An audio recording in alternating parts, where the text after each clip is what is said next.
And begin by saying shalom and welcome to Wednesday night. I hope you had a good day. We're going to be studying the third chapter of the book of Zechariah. And in doing so, I kind of gave it a title because it goes along with the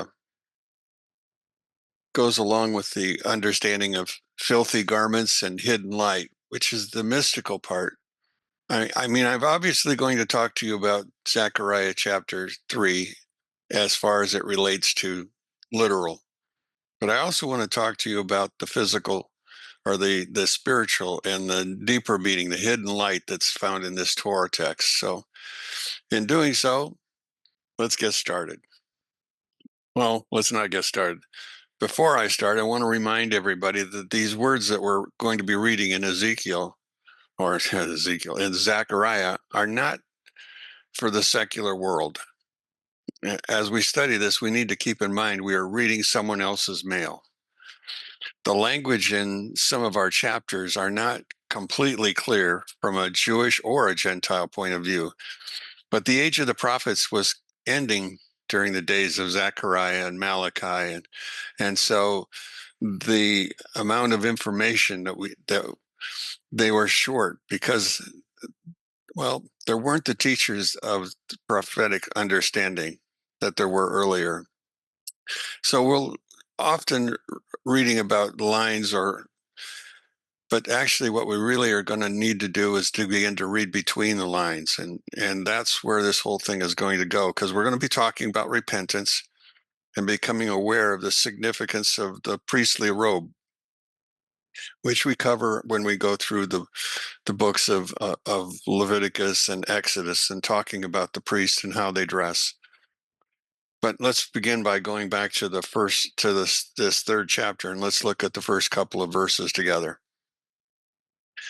It begins by saying, Then he said to me, Joshua, high priest, standing before the angel of the Lord, and Satan standing at his right hand to accuse him.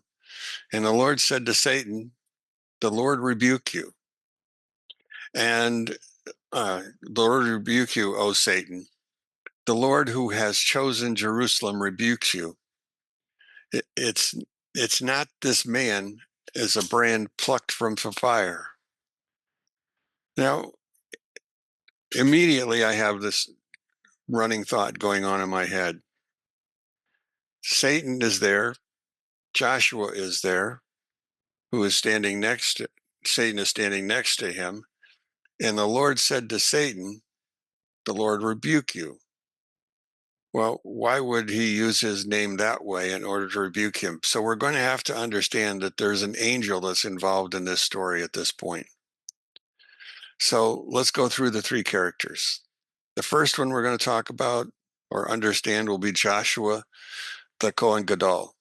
That would be the head priest or the high priest of Israel at this point in time. Now, remember, they're coming back out of exile in Babylon. And in coming back out, there is no temple. They've created an altar and they've created the first foundation stones around it, but they really haven't completed anything. But historically, this character called Joshua is Joshua ben Jehozadak, who returned from Babylon along with the rest, and he was identified later as the second or as the first high priest of the Second Temple period. Our second character we all understand as Satan, but I want you to understand him. He is not the Christian traditional Satan. He is more like a heavenly prosecutor, an angel with a royal, well, his role is to test and to accuse. And we see that especially if we go back to the book of Job and we look at those first two chapters. Now, the third character is the angel of the Lord. Now, most commentaries understand this to be a divine emissary or even a manifestation of divine will. Possibly he could be either Michael the archangel or Metatron, according to most mystical teachings. Now, the location of this story is not here on earth, but it's in a heavenly courtroom. So it is a prophetic vision of a legal dispute. And Joshua stands accused, perhaps metaphorically of being filthy, possibly from personal sin or communal guilt or from priestly unworthiness. Satan is the prosecuting attorney, and the angel of the Lord defends him at this point. And in the second and third verses, it goes on to say, he is not a brand plucked from the fire. So what's this historical issue in our story? Why is he there? What is the understanding of the filthy garments? Now, there's two possible or common interpretations, and both can be valid, but they have two different ways of looking at it. One is more literal and historical, and that's Joshua himself as being accused of being, well, his priestly garments are soiled, filthy. Now, these garments may have symbolized personal impurity or guilt or some communal sin. This possibly is related to the fact that the priesthood was not perfectly established after the exile. And the sons, well, some of them had married foreign women, which again, the priestly line, that is an impossibility. You cannot do that. And that you can go to Ezra chapter 10, verse 18. Now, some say this is a foreshadowing of Ezra and Nehemiah's reforms when they deal with intermarriage and temple services. And it becomes a flashpoint at that point in time. Now, symbolically, Joshua represents Israel itself, and his filthy garments, according to the second possibility, is Israel's sins. Now, this is a national vision about divine forgiveness and reinstituting or reinstating holiness. Satan not only stands against one man, but he also against the redemptive project of rebuilding the temple. The angel spoken of here is defending Israel's worthiness, and he refers to them as a brand plucked from the fire. That's in a deeper understanding. It's survival from exile and from judgment. Now, because of this, the prophet's message is, well, we may not be understanding exactly what he's talking about. We know it's including his lineage. And this is more likely about the character in the future, 300 years yet into the future. And that's a character called Metzayahu. Metzayahu happens to be a Hasmonean, which makes our story more about a future event. Now, most believe we're talking about the 2nd century BCE and about 350 years into the future. Now, so while the themes of priestly corruption, intermarriage, and sanctity do echo, this message is more directly related to the character and his sons, the Hasmoneans. Now, however, in the midrashic and mystical levels, rabbis taught transposed visions to speak of archetypes.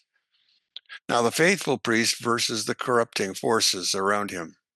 From the lens, yes, Joshua stands here representing the righteous priests throughout the generations, including the Hasmoneans. But Zechariah poorly describes this angel of the Lord, not poorly in the sense that he doesn't know him, but in what he gives us as far as information. Commentators are going to differ as to who he is. Now, on the Pashak level, the simple level of our story, he is simply just a heavenly messenger representing God's will. On a midrashic or a mystical level, this angel sometimes is identified as Metatron, which was Enoch that had been transposed into this high heavenly angel. And others think that it might be just the Shekinah. Now, Rabbi Moses David Valley, one of the Ramchal, Moshe Chaim Luzzatto's students, greatest student actually, sees this angel as a conduit of divine judgment and mercy, the one through whom the heavenly court's decrees are made manifest. And we're looking at a story on numerous levels. So let's look at it from the simple level. This is a vision of Joshua ben Jehozadak standing trial in a heavenly court. Theologically, it represents Israel's redemption, priestly restoration, or even divine mercy. Mystically, it speaks of the cosmic justice and the tensions between accusation and grace. Historically, it hints at issues that were later to arise during the times of Ezra and Nehemiah. And it deals with a family of Hasmoneans. Now, on a deeper level, Joshua represents the inner soul of all of Israel, which became sullied in exile. Now, Satan is the klipa. He's the impure spiritual force trying to block divine light from reaching Israel. The filthy garments indicate a disconnect from their divine source. The removal of these garments symbolizes tikkun, restoration. Now, the term angel of the Lord often is a reference to Metatron, but it's the heavenly angel that guides things into this lower atmosphere or this lower world, and it's all done under divine command. Finally, mystically, this is a vision of cosmic realignment, the elevation of Israel's soul, the casting off of impurity, and preparing for the Or Haganuz, the hidden light of redemption. That's what's coming. Now, let's talk for a second on how the thoughts of Zechariah 3 intersect with the mystical. We would need to begin with a heavenly court, the Olam Mot Elohim, the upper worlds. Now, the vision of Joshua standing before the angel of the Lord with Satan accusing him is not merely about a legal drama in heaven. In Kabbalistic thought, this vision reflects the structure of the upper spiritual realms. Joshua is an aspect of Malkut, or divine sovereignty, as well as representing the Shekinah, the divine presence that's been stuck here in exile. Satan obviously is the prosecuting force, known most often by the name Sitra Akra, or one from the other side, which feeds off disunity and sin and spiritual impurity. The angel of the Lord is the intermediary, the aspect of standing between, bridging, bringing divine harmony or balance and back to this order. Now, this court vision mirrors the spiritual mechanics of what we would call din or judgment, and rakamim, which is mercy, playing out in not only this world, but in the worlds of Atzilut, which is the highest level, which is emanation, and Beriah, which is the world of creation. Now, the filthy garments Joshua was wearing represent klipot. They represent spiritual blockage, which is much more than physical impurity. In a secret level, the garments are the external husk or the klipot that clings to the Shekinah during exile. Now, these garments represent spiritual contamination from sins such as, intermarriage, idolatry, exile itself, all blocking the divine energy, often referred to simply as shefa or flow. The angels command to remove the soiled garments and clothe Joshua in pure ones it's symbolic of tikkun, the act of repairing or restoring the vessels of holiness. Now, Midrash Takuna and the Zohar interpret this as the Shekinah being reclothed in light and reconnecting Israel with the upper worlds. Kabbalah shifts our understanding of Satan away from just simply being a fallen angel and talks about him more as a dangerous aspect of divine justice. Satan is a prosecuting force of judgment and is needed to ensure accountability in creation. He has no independence. He exists to accuse, and that's his purpose. But he is ultimately silenced by the divine compassion that we're going to see. Zechariah 3 teaches that the goal is not about punishment, but purification. The rebuke of Satan marks a shift from judgment to mercy. Now, if you have studied Yom Kippur, you understand that's the hallmark, that's the theme where the heavenly books are opened and are also closed. For in Leviticus 16:30, it says, for on this day he will forgive you, to purify you and to cleanse you from all your sins before God. Now, mystically, Joshua is not just a historical high priest. He's the symbol of every Jewish soul, and especially the collective soul of Israel. Now, his standing before the angel and being accused, the same experience of every soul under judgment. We all go through that.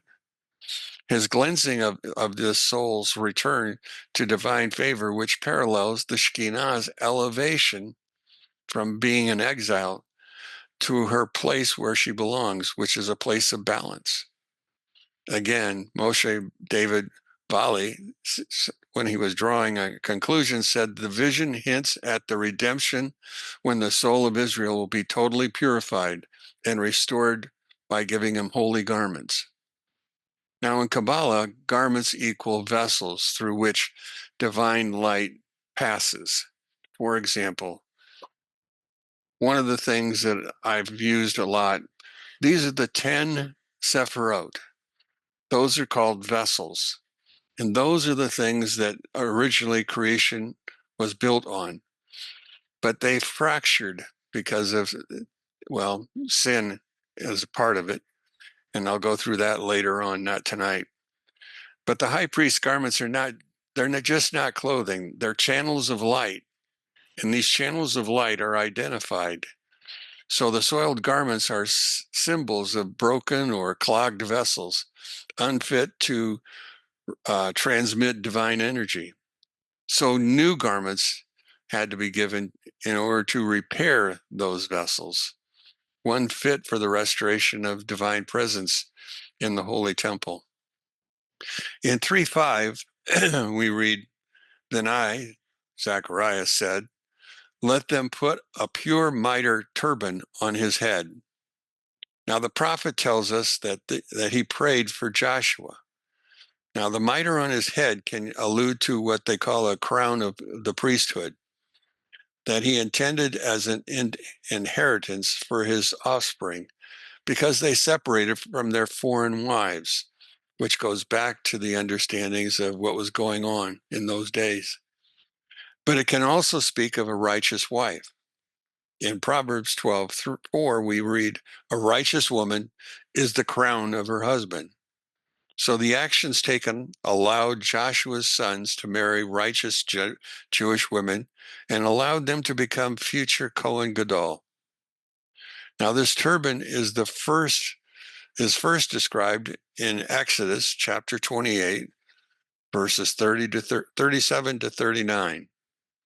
There it says, and you shall make a plate of pure gold and engrave upon it the engravings of a signet, holy to the Lord. And you shall fasten it upon the blue thread, that it will be upon the head and in the front of the turban. Now, there are two key headpieces then that we need to understand. One is the linen that was used to wrap and make the turban. The second was called teats, which is a golden plate that was inscribed with Kadosh Lahavayah, fastened to the forehead and tied onto the turban. So the turban had two purposes. One was sanctity. The priest's garments are not just symbolic, they're halachic. In other words, they're vessels of sanctity. The high priest must wear all 8 garments to serve in the temple, and without them, his service is invalid. Now, this is especially on the day of Yom Kippur. Atonement, according to the Talmud in Zevakim 88b, each of the priestly garments atones for a different sin. So this atonement of the headpiece is for arrogance. And because it was worn on the head, the seat of power, it acts as a spiritual countermeasure to haughtiness. Also, the turban represented separation. The turban marked the set apart nature of the priest, just as the seats represents the holy of the Lord, or holy to the Lord. And it reinforces our submission to God for divine service. Now, in Kabbalah, each garment worn by the high priest represented one of the Sephirot. And how do I want to put it? So the turban represented what we would call Keter, which is the top, which is the unknowable head. It's the crown. It's the spiritual authority. It's our place of humility. The teats is on the forehead was representing Da'at, which is knowledge. So a priest had an unknowable understanding, but he also had the learning that he had been taught all the way along so that he could perform the tasks assigned to him. It was conscious holiness that was going on in this case. So after Joshua was clothed in clean, beautiful garments, and he put on a pure turban while the angel of the Lord stood by, Arbanel viewed that as just quite differently than most of them had, as he understood that Joshua's future children would not only act as priests, but they would bring about the downfall of the Syrian Empire, or actually the Syrian Greek Empire that was started by, well, Alexander the Great. But at this point in time, the fall will begin with Antiochus Epiphanes. So Joshua's future leaders were the Hasmoneans. And we remember that Alexander the Great led the Greek armies. And after they swept away the Persians, the land was given to Alexander. But Alexander, remember, he honored the Jewish theocracy. He did nothing to harm it. He simply went on through. Now, after his death, the empire is divided into four parts, and Israel's lot fell under the Syrian-based Seleucid rulers. Now, things, well, they remained acceptable until the Jews were prohibited from practicing Judaism and their temple was desecrated as part of the effort to impose Greek-oriented culture. Now, this leads to what turns into a split within the Jewish communities, those who are more Greek oriented and those who were still followed the traditionals. But the final straw of all this new Greek culturalism was the sacrifice of a pig on the temple altar. Now the Jews rose in revolt in about, well, 166 BCE. Now at first it was led by Matthias of the priestly Hasmonean people. And then he passed on, and it was given to Judah, who was known as Judah the Maccabee, or Judah the Hammer. Now, after defeating the Syrian Greeks, the Jews entered Jerusalem, and they purified the temple in 164. Now, during that time under the Greek control, things in the temple, well, they were in disrepair. But one of the first things the Maccabees tried to do was to relight the menorah. Well, they only had one small cruse of oil at that point in time. So they filled the channels of the candelabra and went to look for and to make new oil to continue the process. Now, remember, the oil was only enough to take care of it for one day, but at the same point in time, God made it last 8 days, which is the miracle that we today celebrate, or we watch others celebrate, which is called Hanukkah. The Hasmonean dynasty lasted about 80 years. And during that time, the kingdom remained, well, much of the land it held during Solomon's time became part of this land. And also during this period under the Hasmonean rule, Jewish life really flourished. But the problem with this was that the Hasmoneans were Levites. They were not part of the priestly Cohen family, and they were not the sons of Judah through King David's lineage. So the focus of the kingdom was not as God would have wanted it. So let's look at verse 7 for a second. Thus said Hashem, master of legion, if you go in my ways, if you will safeguard my watch, and then you will also administer my temple, and you will also guard my courtyards, then I will grant you strides among these, well, some say among these angels who stand guard here. Obviously, we understand that God is promising a great reward to Joshua and his family, but under what conditions?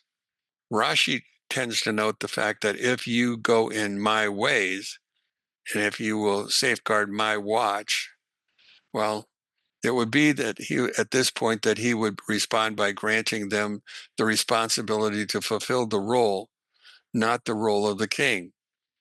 That still belonged to the David's family. To stand among the angels should point us towards heavenly service, not governmental. And we should think of standing among the angels as something not of this world, but as Rashi believes he was talking about the days of the Messiah or the world to come. Notice also, as among those who stand here. So the angels have no age. The soul does not die with the body, but continues by returning to being among the angels. So notice that the angel speaks of a promise in 3:8. Hearken now, O Joshua high priest, you and your companions who sit before you, for they are men worthy of a miracle. Behold, I bring my servant, Zamach, the flourishing one. This is a prophetic tradition. This is a prophetic understanding. Zamach, which means sprout or shoot, is a title used to describe the Messiah, specifically from the line of David, and it is a symbol of renewal, growth, and divine intervention. He is a person who will unite priestly and kingly roles, and he's going to restore the temple and bring peace to where it's at. Now, Zechariah next adds a very cryptic sentence. For behold, the Evans, the stone, in Hebrew it's an Ivan, the Ivan that I have set before you, Joshua. Upon one stone are 7 eyes.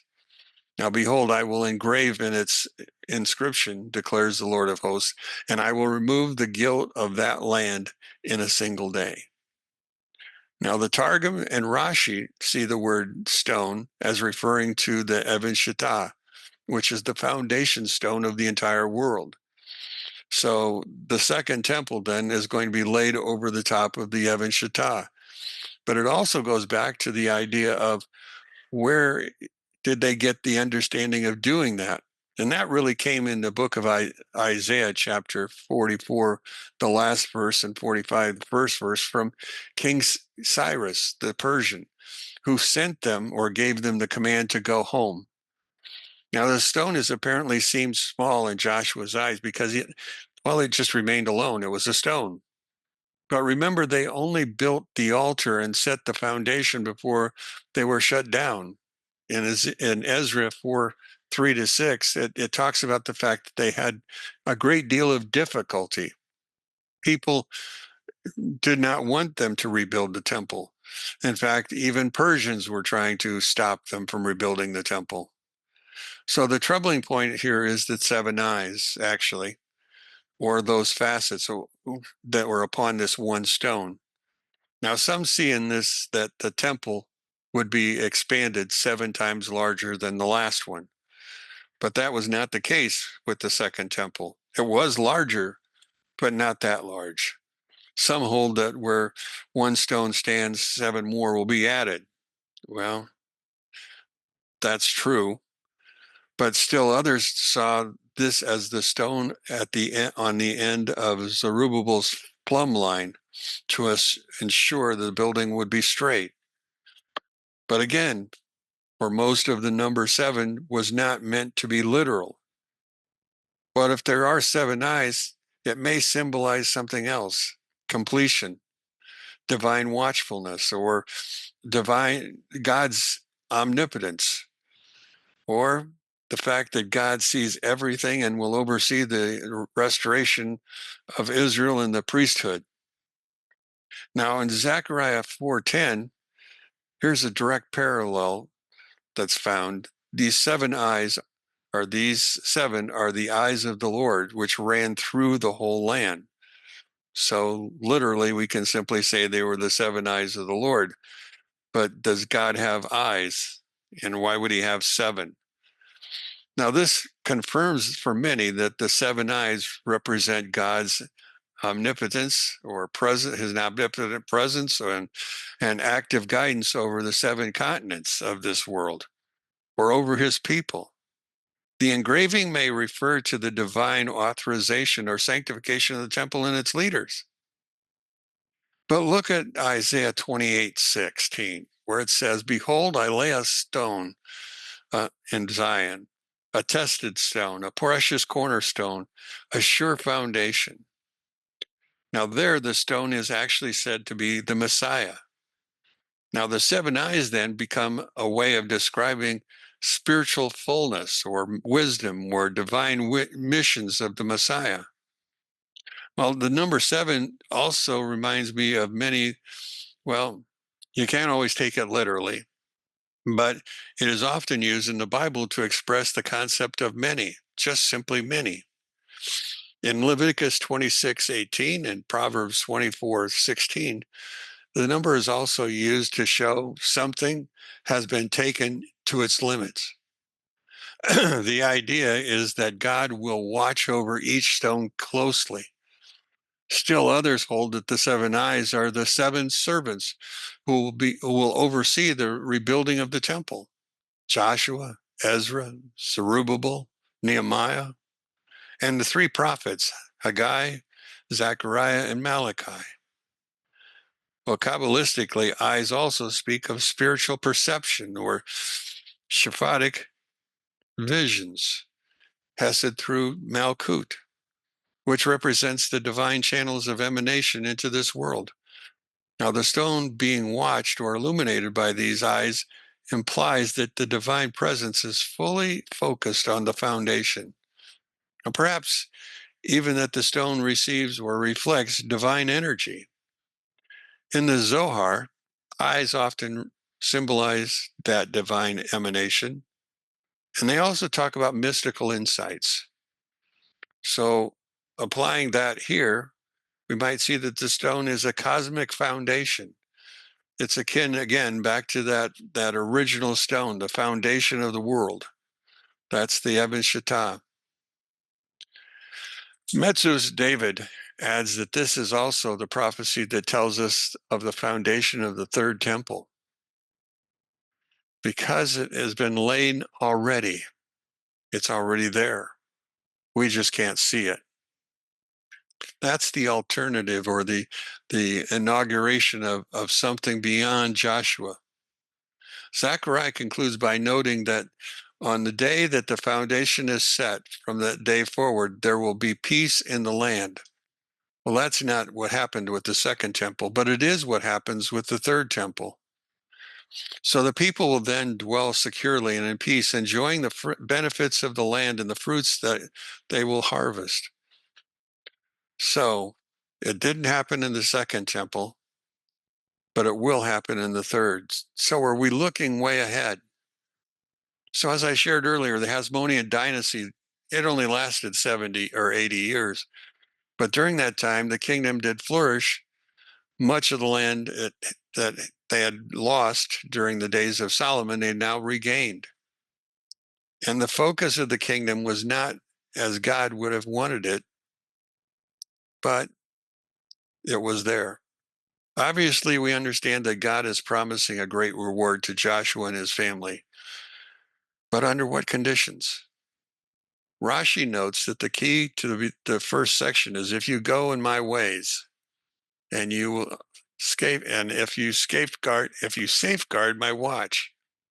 Now it would be at that point they would respond by granting them the responsibility to fulfill their role, not the role of the king or the high priest. That still belonged to David and the family of Cohens. But they were to stand among the angels just pointing towards the heavenly service. So we're going to have to think about standing among the angels ourselves, not something about this world. Rashi believed that the world to come in the days of the Messiah were yet future for all. Notice also the hint is among that those who stand here. The angels have no age. The soul does not die with the body, but continues by returning to God. So as I shared earlier, hear now, Joshua, for behold, I will bring my servant Zamach. The root of Zamach is sprout. Rashi sees that this is the promise of something yet future. Furthermore, the Messiah will appropriately be called Zamach, a sprout, according to Sanhedrin 98b. So we've looked in 10 verses, and we actually are seeing two prophecies. One that was dealing with Joshua, but really was going to be intended for something yet future. Again, I go back to my understanding of time. Time and space are a continuum. The time actually is an auger. It continually goes around, but it comes back around. And that's why in the Jewish understanding, they study the same chapters, the same verses all the way through the year and do it again the next year. In our next study, the angel is going to show Zechariah another vision. And this one is a vision about the menorah. It's going to be about the oil. It's going to be fascinating, actually, as we get closer. Understand all of these visions that we're studying from chapter 2 or chapter 1 all the way through the 6th chapter. All those visions occur to Zechariah. Some believe within a day, others believe within a year, at most 2 years, over and over again. So as we get started, I hope I can give you enough information and teach you enough to understand that we are waiting for a very special day. Now, the Jewish people believe that they have established the third stone, that they laid the third stone at the steps leading up to the Temple Mount. And the understanding also is that they're waiting to sacrifice the red heifer, which has already reached its age. That they believe that we have now passed away from the time of the Gentiles and we are in again the period of time in which God is about to take and bring everything together. So as we go through all of these stories, we're going to take them back to Zechariah and try to give you an understanding of how all of this comes together. But understand, much of it is metaphorical. Much of it is written in hints, not plainly spoken. Because the plain speech does have parts in this, but it's not complete. So I thank you for listening to me. If you have any questions, I certainly would be glad to take them. Most of you probably are overwhelmed by what I did say. So anyway, hopefully if you have a copy of my notes, I send out notes if anybody's interested, just text stevambrani@gmail.com and I'd be glad to send you a set of notes. So anyway, anybody with a question, a thought?